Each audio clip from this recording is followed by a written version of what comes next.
প্রতিদিন তেল মশলার খাবার খাতে কার ভালো লাগে কওদিনই। মাঝে মাঝে তো একটু সাধারণ খাবারও খাতে হয়। তাই জন্যে আজকে রান্না করব কাঁচকলা পটল আর কচুরমুখির তরকারি। এর জন্য আমার লাগবে মাত্র দুটো উপকরণ, পেঁয়াজ কুচি আর গোটা জিরে। তা প্রথমেই তেলটা গরম হয়ে আসলে ওর মধ্যে আমি গোটা জিরেখান দিয়ে দিলাম। দেওয়ার পরে পেঁয়াজ কুচি দিছি, দিয়ে একটু বাদামি কালার যেই হয়ে আইছে সেই আমি ধুয়ে রাখা সবজিগুলো এর মধ্যে দিয়ে দিছি। এবার কিন্তু খুব ভালোভাবে একটু ভাজে নিতে হবে না। তো আমি দিয়ে দিচ্ছি পরিমাণ মতো লবণ আর পরিমাণ মতো হলুদ।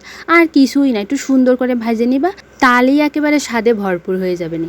এই কাঁচকলা দেখলে আমার আবার একটা কথা মনে পড়ে, জানো, ছোটোবেলায় আমাদের বাড়ি অনেক কাঁচকলা হতো, এখনও হয়, মানে বাপের বাড়ির কথা বলছি। ভাজা হয়ে গেলে ঝোলের জলটা দিয়ে আমি আবার দিয়ে দিচ্ছি খানিকটা জিরে গুঁড়ো।